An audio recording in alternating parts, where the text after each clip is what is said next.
Hello there, welcome back. Thanks for joining us here at the Groomsman. I'll be your host, Jonathan. Today I'm using PAA's F-Bombs, one of the doppelganger lines. This is a dupe of Tom Ford's Fucking Fabulous. It smells fantastic. It's listed as an oriental leather, which I find very accurate. It definitely has that nice smooth leather scent, but then it's got a lot of nice like oriental spiciness. Really, really nice. Got that all lathered up here with my Chisel and Hound brush. I don't remember what knot it is, V12 Fanchurian or something. With the lather, I've never used CK6, that's pretty nice. CK1 is also really well. It's a really nice soap. And it's definitely more affordable too. But I think I traded for this one. Or maybe I just bought it off the buy sell trade page, I can't remember.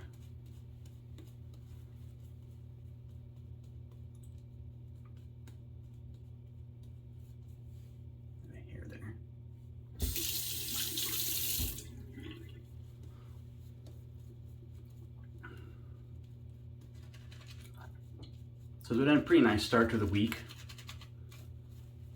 I was thinking about using the console today, and then I decided that I hadn't used the Ambassador in a little bit, which was my reigning razor for quite some time.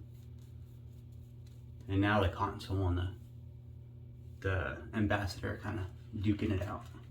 I thought I'd use the Ambassador today, and then I'll use the console tomorrow.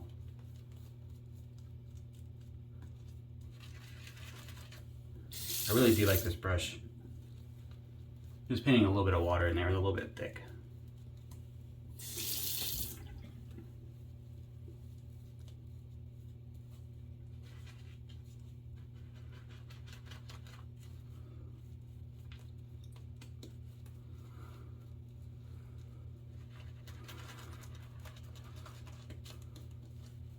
This knot is really, really comfortable. I really do like the Chisel and Hound brushes and their knots. Like, I don't know if you can beat that deal. I mean, there are obviously some more affordable brush makers and there's more expensive brush makers, but I think for like what you get, the quality of the brush that he makes, the designs, I don't think you can beat it. Starting off at a 4. I had this discussion with some guys, with the Groomsman actually the other day. I was confused. Well, not really confused. I saw a Declaration Grooming brush for sale on the buy sell trade page. It's not the first one I've seen out there. They're often traded for different batch numbers or different brush types. But I was kind of confused. They wanted $600, and I don't know what it was brand new. I don't know if that's a markup for, you know, some reason, unobtainium or whatever, but I was like $600 for a brush. Like, I can get high prices for razors to get behind. The CNC machining, I mean, it flat out costs a ton of money to CNC machine anything. Those machines are incredibly expensive to use and operate. But for a brush, it wasn't made out of like a rare material. It was just a resin brush, and it was poured very similar to this one. The shape was very different, but this one has this banding on here. I think the shape was actually better on the Chisel and Hound. It was a very, very, very basic turned brush out of a basic resin. So I wasn't sure, where did the $600 price mark come from? Is it the hair? I mean, as far as I could tell, the hair wasn't any different per se. It's still bulk badger hair bought out of China, which is where everyone buys it from. There's a few places where you can get like European badger hair, but I haven't seen any of these big brush makers use that. I could see maybe that driving the price a little bit. Smaller market.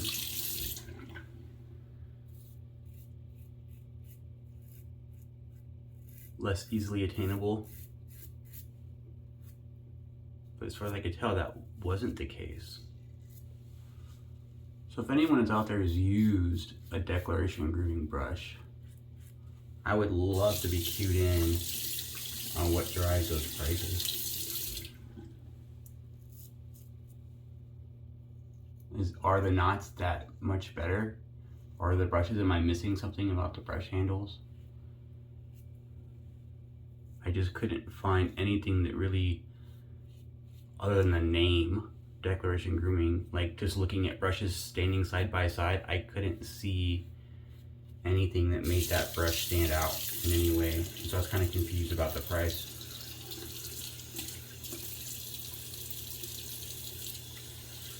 But maybe, I don't know. I mean, that's why I'm asking. It may be that there's something in the process that I just don't know about.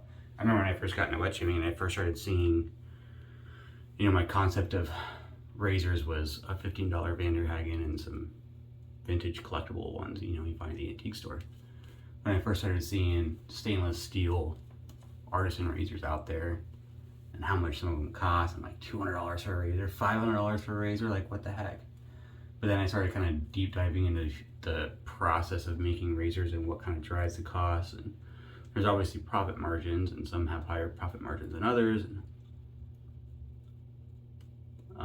But you can appreciate the baseline mechanics of machining a razor and what goes into the design process and using like CAD and the CNC machine software. Getting all those angles just right and having to do multiple iterations of a razor through that machine just to make sure that it's working right before you start to mass produce stuff. I get all the costs associated with that. And I get why brushes can be expensive. I get that it costs time. Obviously a lathe to turn the brush handles, that costs money to buy. And then, you know, the artist's time. I don't know what the average time is for a turned brush. I watched, it might have been Chisel and Hound. I watched somebody do a live brush turning on Instagram maybe, or Facebook once. I'm gonna turn this down a little bit. I don't remember the length of time, but I think it was, I'm pretty sure it was under an hour.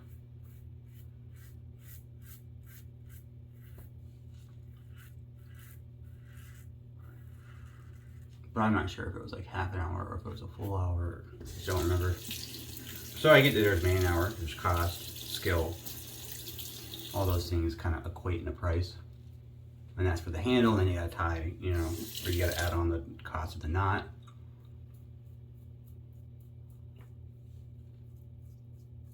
Some makers buy them already pre-tied in China. They're all hand-tied. What's with the verbiage on hand-tied knots? Oh, they have hand-tied knots. All knots are hand-tied.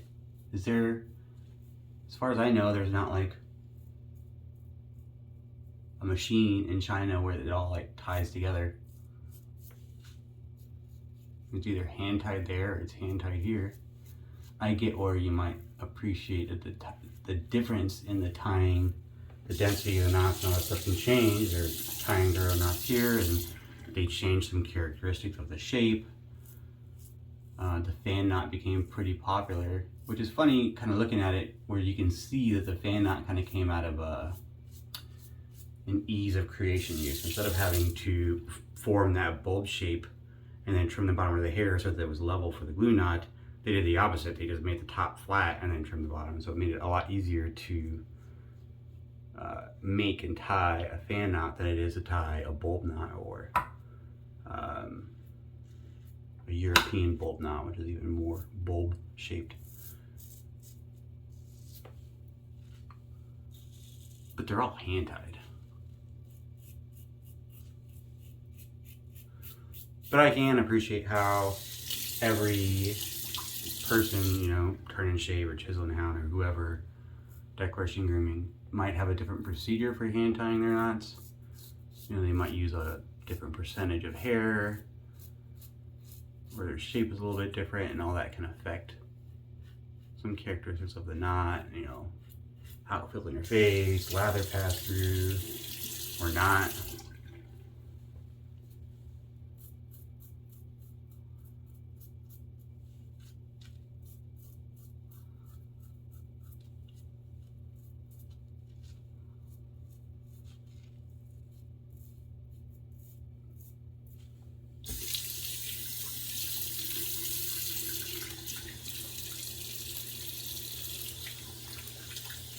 If you guys have been watching my channel for a while, you know I'm not adverse to spending money.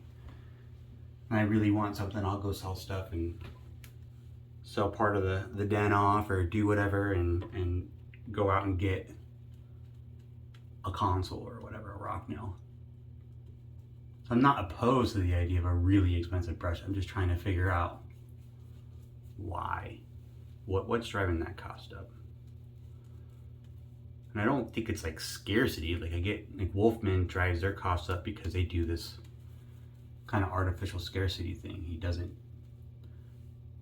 mass produce his razors. He doesn't keep usually a stock in. He just does every razor custom to order. I did look at his website and he does occasionally have one, you know, in store that you can buy when it comes up to your turn, but it's not just sitting there in the store. You can only buy that one that's pre-made when your name comes up on that list. So he keeps that scarcity level there. And I think that's kind of how he keeps his prices where they are. I don't know if it's the best business model. I mean, apparently it works, so it can't be that bad of a business model.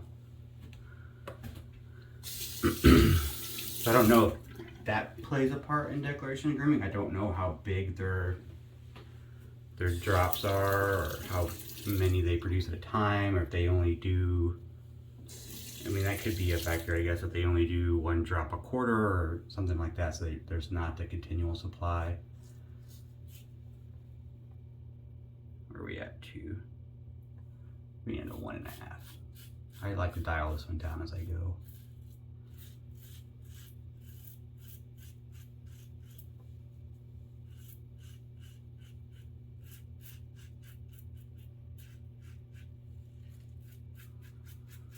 I know I've talked this whole show about brushes because that just happens to be what's on my mind. As far as the shave, I do like the Ambassador.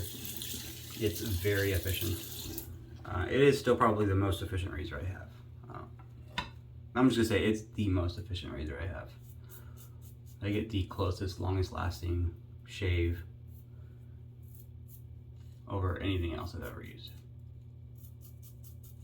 It did take me a while to figure out how to use it, or how to be comfortable using it.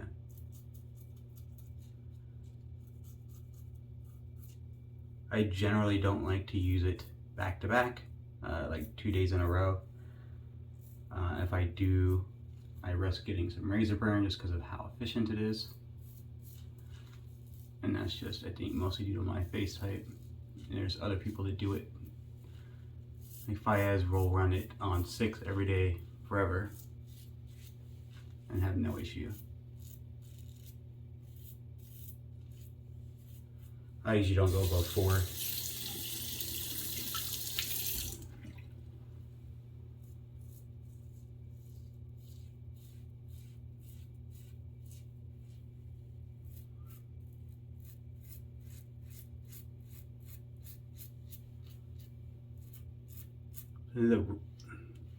I do really like the Ambassador.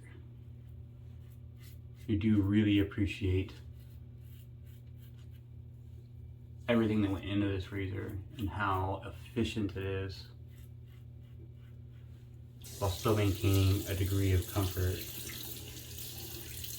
There are some razors I feel like have an excessive amount of blade feel, like they're really, really positive blade forward razors, but they're not any more efficient. There's just like aggression for the sake of aggression, but the blade geometry is not really there.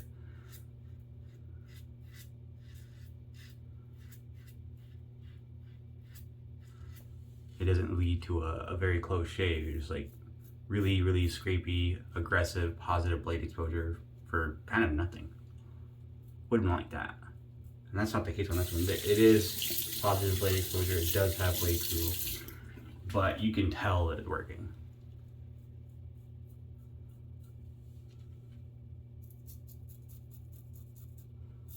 And that end result is I forgot what way I was shaving again. That end result is hard to argue with.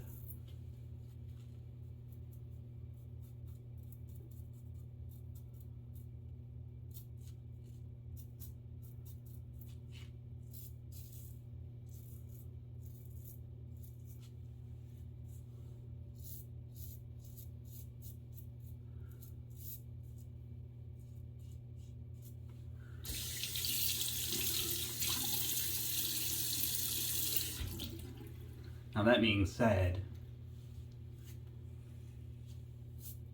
having used the console, I had used it before when I borrowed Scott's back in the day, but having bought one now and using it more than once or twice, I can say that I do like the console better. This gives a slightly closer shave, like just barely, and by, it's not even like at the end of the shave you can't even really tell a difference. It's more like at 5 o'clock in the afternoon you have a little bit more growth after using the console than after using the Ambassador. So it's like a very, very, very minimal difference. But I find that the comfort of using the console is more in line with what I like. It's like all the efficiency, or almost all the efficiency, of using the Ambassador, but just a little bit less, a little weaker there, a little less positive exposure, which leads to a lot more comfort in the shave.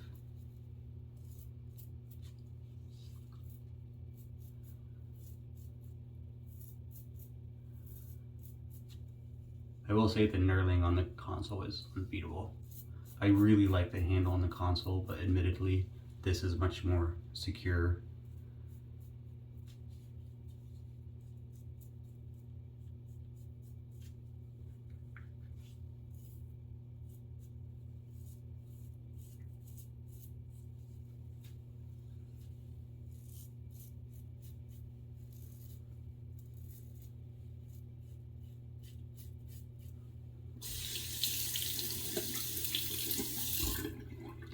I do have it dialed all the way down for these touch-ups at like below the 1, and I still have like really nice blade contact, like you can feel it.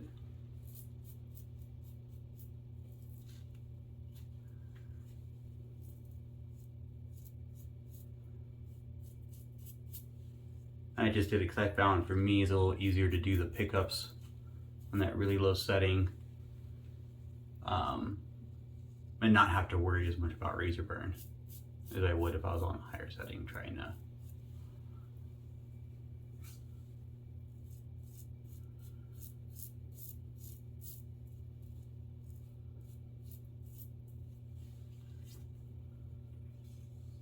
Alright, we're gonna call it good there.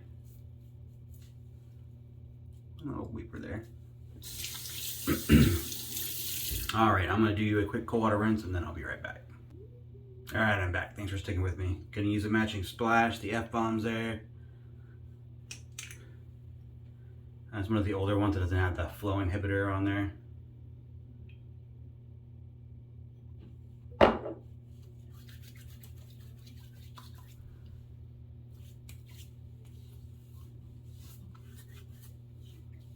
little bit of a burn. Oh, this scent is so nice. If you like leather scents at all, you'll like this.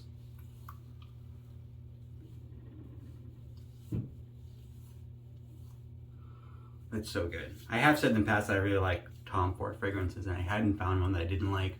That has changed. I don't like all of Tom Ford's stuff anymore. I blind bought the Beau de Jour EDP. There's a deal on it on a store. And anyways, I bought it and I got it. It's supposed to be a masculine barbershop. Get it, smell it, and I'm like, this doesn't smell like a barbershop at all to me. It smells overbearingly floral, very much like an old lady's perfume. Had my wife smell it and she thought it smelled like the white diamonds that her mom used to wear when she was a kid. So there is one Tom Ford fragrance that I don't like. I did return that, and I bought Noir Extreme. It's in the mail. I should get it here later this week. This scent is fantastic. I love F-bombs. It took my wife a little time to come around to this one, but she likes it now too. I got the EDP. I'll splash on in a minute when I put on a clean shirt. But that's the shave. Hope you liked it. I do like the Ambassador. I do like my console a little bit better. I'm gonna use this one tomorrow. But that's the shave. Hope you enjoyed it. If you do have some feedback for me on the Declaration grooming brushes, some insights there, I would appreciate it. I do want to try and understand that a little bit more. And I'd appreciate that. Thank you very much. Hope you guys have a good one and see you next time.